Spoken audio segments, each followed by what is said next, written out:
And welcome back to Magic Day 2 of Guilds of Ravnica spoilers. I had to redo this video because I accidentally erased the video before I've uploaded it. That was dumb. But the two cards I actually got as the headliners actually came out yesterday, but I didn't get around to getting to them when they came out, so I'm going to just talk about them now. March of the Multitudes, 2 white, 1 green, and X for a Mythic Rare instant. You don't see a lot of Mythic Rare instances. It has Convoke, so obviously tap creatures for extra mana. Create an X 1/1 white soldier creature tokens with lifelink. This is a good card. I will say, I don't know if it feels...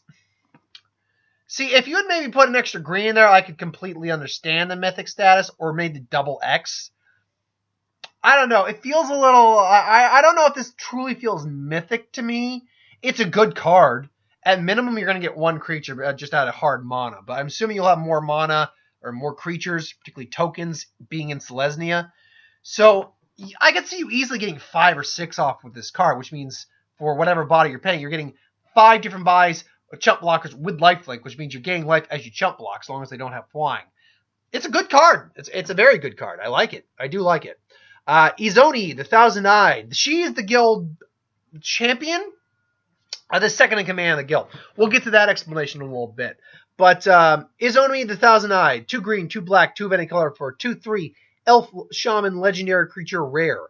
Undergrowth, when it enters the battlefield, create a 1/1 black and green insect creature token for each creature card in your graveyard. You can pay 1 black and green to sacrifice another creature, gain 1 life, and draw a card. I like everything about this card except 1/2 things.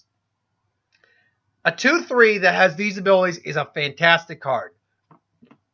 A 2/3 that has these abilities for 6 mana cost, 2 of it is doubled on each side, or 4 of it is doubled. So 2 black, 2 green. That's not worth 6 mana. I mean, because the problem is, and there's a card literally Deafening Claritin which emphasizes this point. There's enough things that do at least 3 damage or more, or -3. That this thing is going to die pretty quick.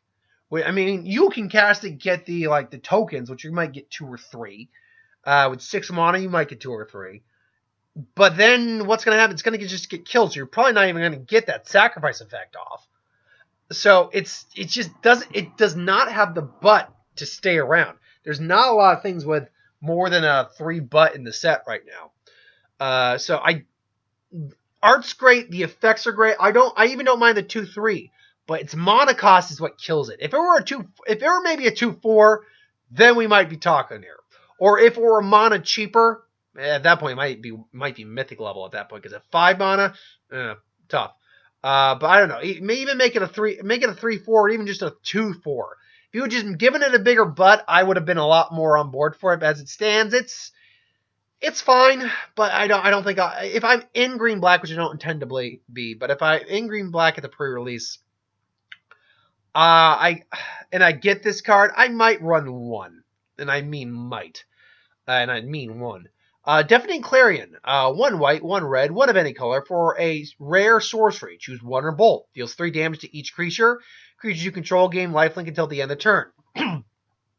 Problem right now I'm seeing with this is the fact that, again, there's not a lot with 3 toughness, including the shit you would be playing.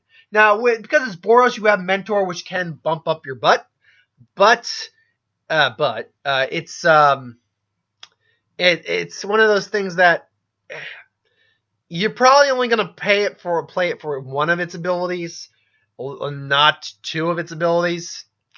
The chance of you playing it for 2 of its abilities are really slim, honestly.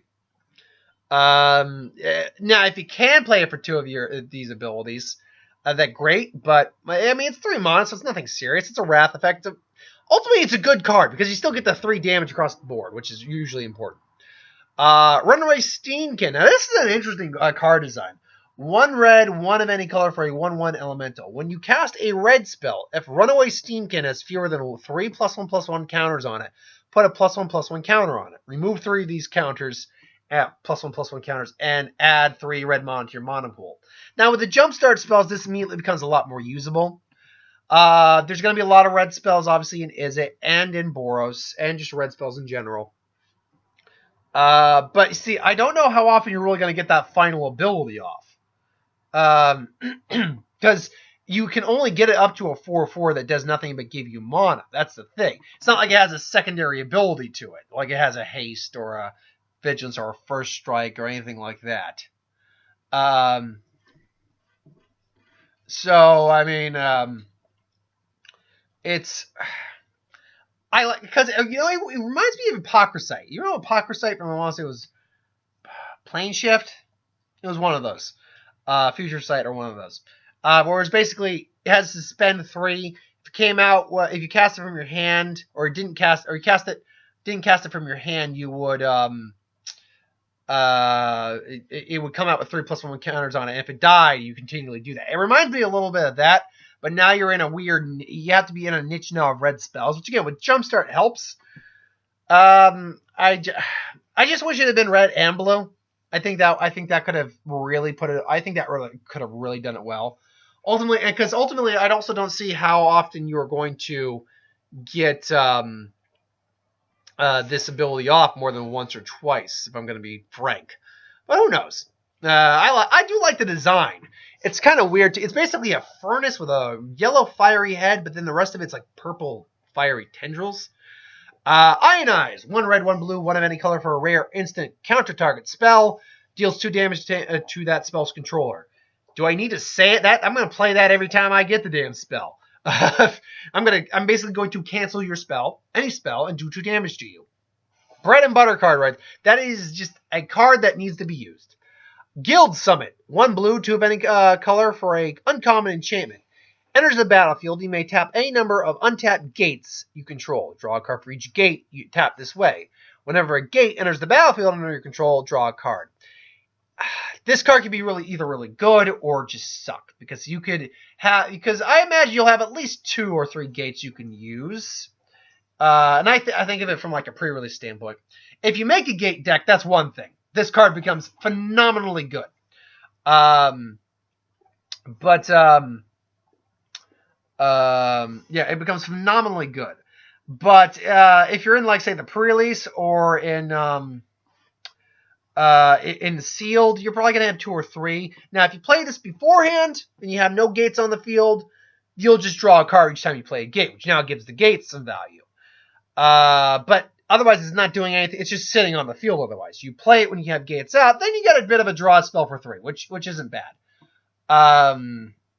But, I mean, then you have to waste more mana resource at that point. So I'm not sure I like this one that much. It's interesting. I'll put some emphasis on the gates again. It is a story spotlight, too. In a climate of suspicion, Isperia gathered the guilds in a proposition to propose a radical idea, cooperation. Now, the question is, see, I made a theory a little while ago, or yesterday, honestly, about what guilds, because we know 5 guilds are going to join Bolas, and 5 are going to basically kind of be the resistance, more or less. We know there's going to be 2 in guilds and 3 in allegiance. The 2 we know in guilds are going to be Izzet and Golgari. So we had to make assumptions about the other ones. I have almost guaranteed that Rakdos and Orzhov are going to be two of them, which leaves Simic, Gruul, and Azorius. And because Dovin Bond was working against the Gatewatch, I theorized Dovin Bond might be the one who kind of usurps Isperia and becomes ahead of Azorius.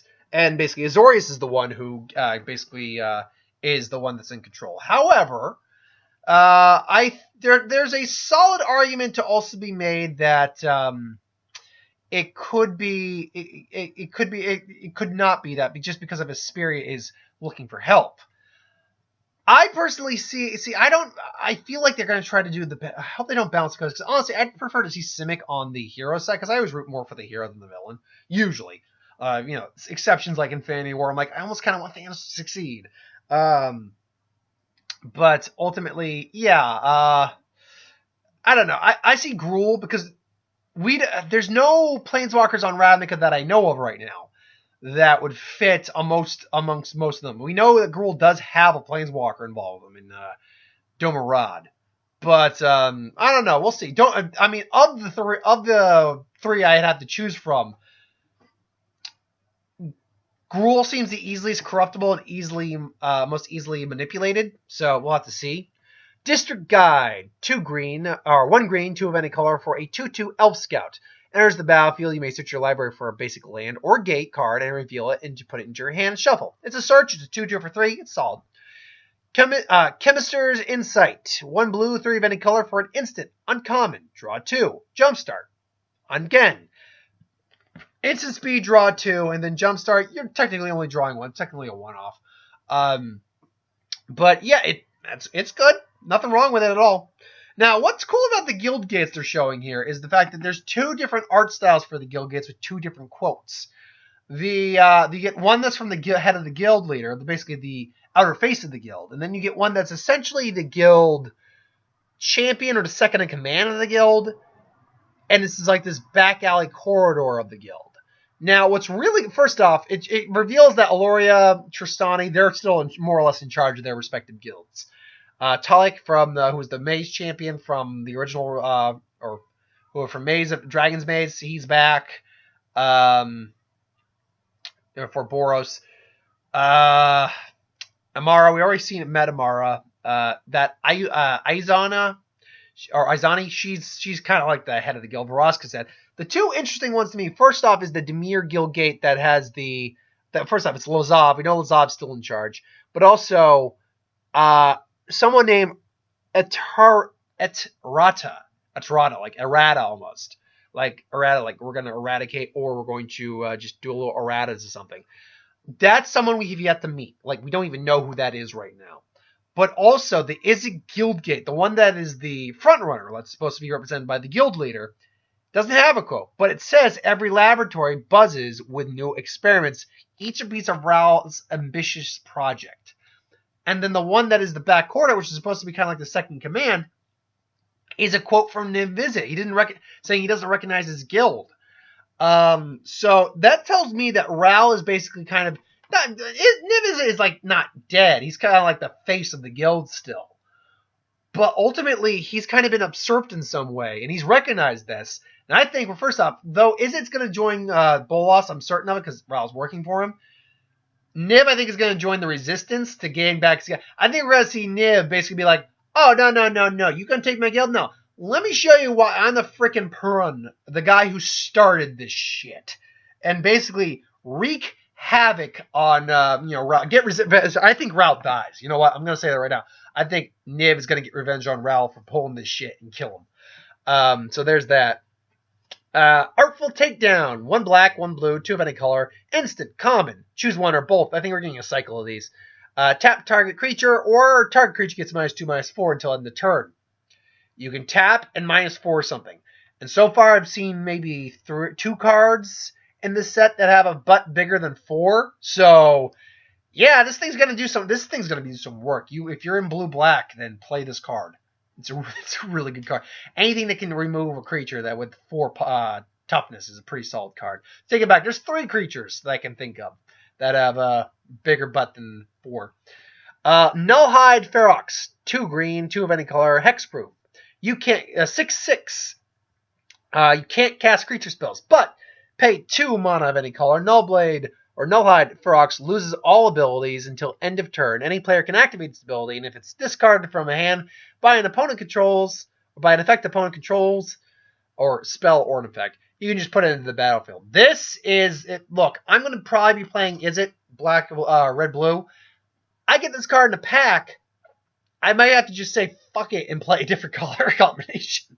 Because this card, this is a nice card. It's a 6/6 for 4 with no downside. Downside. You can't cast creature spells. That's fine. I can negate that with his own effect. Any player can. Even if he's got hexproof, even if an opponent decides to destroy it, let's say with a combination of some things, they first off need a spell that can do that. And there are spells that do that. Or that Assassin's Trophy, for instance. But they still have to put an extra 2 mana into whatever spell they're going to use to kill this.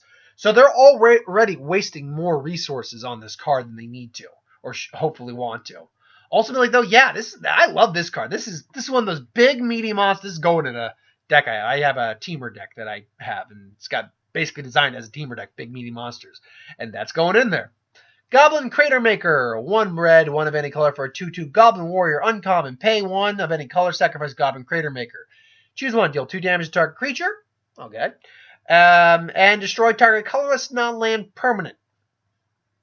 Okay, it's a good card because it's a bear with a beneficial effect. So right off the bat, it's a good card. The 2 damage is good. So essentially, you could block, and then block, sack, and do 4 damage, kill something. It's destroy the target colorless non-land permanent that really kind of confuses me, because off the bat, that's artifacts. Artifacts, colorless non-land permanent. Anything else? Well, they're Eldrazi. As far as we know, they're the only Eldrazi left is Emrakul, who's sealed away in the moon. So unless Bolas has some Eldrazi recruited, and going to use a planar bridge to bring them forth, no, no Eldrazi here. And then what? There's like 3 total colorless planeswalkers. There's like, I think 1 or 2 colorless creatures. I mean, are we going to see colorless creatures for some reason? Frankly, I don't get the non-target non-colorless. Why not just say artifact? Damn it! Unless you're playing for people to use this in other formats that would use Eldrazi or something like that. Which in this case, yeah, let's be frank about this. Goblin Crater Maker, killer of our Emrakul, no joke. Any version of Emrakul. Bring out the 15/15. It does 15 damage. You're down to say 3 mana and all your shit's gone. Play a Goblin Crater Maker. You might lose, but I'm going to tap 2, and then I'm going to tap that again. And it's not a tap ability either. It's not an activate effect. It's just pay the mana and sacrifice this card. So you can just kill. That's the thing. I'm not finding hilarious as I say this out loud. Kill Emrakul straight out. Kill Kozilek straight out. Can't kill Ulamog because Ulamog's always been indestructible. But still, honestly, good card in actually older formats, really. Gateway Plaza, enters the battlefield, tap, pay an extra mana to bring this out or destroy it, and then add 1 mana of any mana to your mana pool. Good card. It's going to be useful in the creating mana fixing. Beast Whisperer, 2 green, 2 of any color for a 2/3 elf druid. Whenever you cast a creature spell, draw a card. See, this is a card that is reasonably priced for its body and everything like that and its effect. It's a 2/3 for 4. That's okay. That's just okay in its own right, honestly. It's not even as a vanilla creature, it's not amazing, but it's not bad. Whenever you cast a creature spell, draw a card. Yeah, I'll take that. I've got cards that involve decks that involve card drawing and creature spells, so I'll take that every day, any day. Whispering Spy, 1 black, 1 of any color for a 1/3 vampire rogue. Whenever you surveil the first time each turn, deal 1 damage to each opponent and you gain 1 life.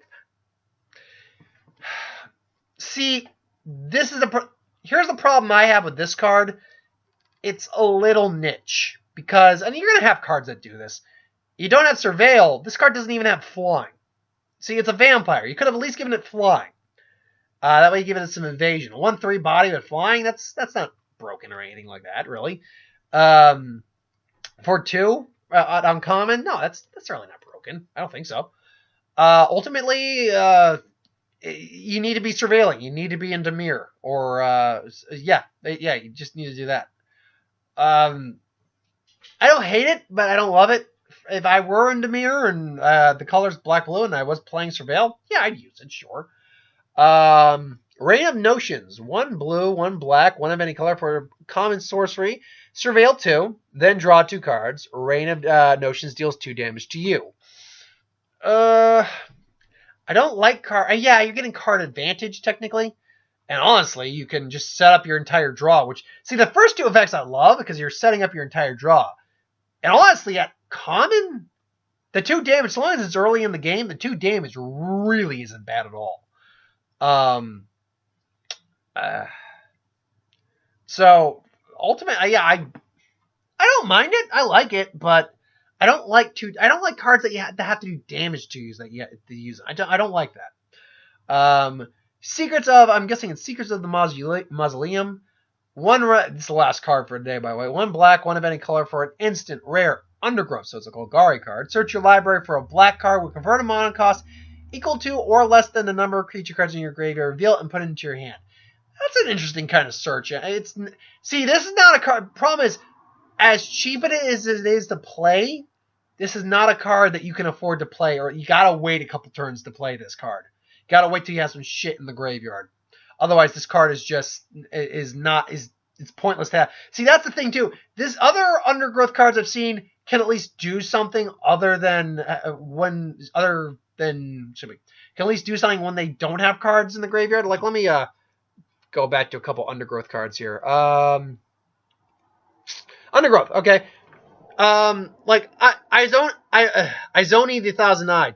She's at least a 2/3 that can do something. She can already still sacrifice other creatures and draw you a card. Let's see here.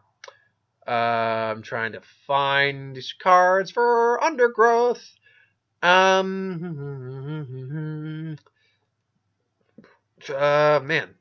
they haven't really shown many Undergrowth cards, have they? Okay, here we go. Yeah, Moonmark Painter. You gets +X+O words for creature and menace, I believe. Yeah, but it's a 2/3 for 4, so it still does something. It's still a body on the field. There's a couple other ones here, I'm sure. Did this one have Undergrowth? No, it didn't. Necrotic Wound is an example of one that doesn't do anything, but it's only cost 1 and it's something that burns shit, so eventually it easily becomes a one-off after a brief bit. Ultimately, though, I don't know. We'll see how that plays out. I mean, the only color combination that I'm not... There's no color combination that I'm not super fond of. Or that I'm against, I should say. If I were to say my least favorite color combination right now, at least in the guild, what we have right here, I'll be honest. I like blue. It's probably blue-black. Blue-black's probably my least favorite color combination of the 5 we have to choose from. Blue-red is my favorite, with probably green-white being the next one. Hit and miss after that. I'd say I might go Golgari over Boros, but you know. And then obviously the next set would be that order's easy. Simic, Gruul, Azorius, Orzhov, and then Rakdos. That color combination is easy. But that's my thoughts on the card spoiled today. Thanks for watching. Hope you enjoyed. Like, comment, share, and subscribe. As always, if you want us to review something, put in the comments below. Let us know. We'll do a review of it at some point. Ideas for Would Win, Star Wars, Superhero, Magic, What If, anything I do on the channel, put that in the comments below as well. I'll get to that at some point. But thank you for watching. I hope you enjoyed, and I'll see you next time.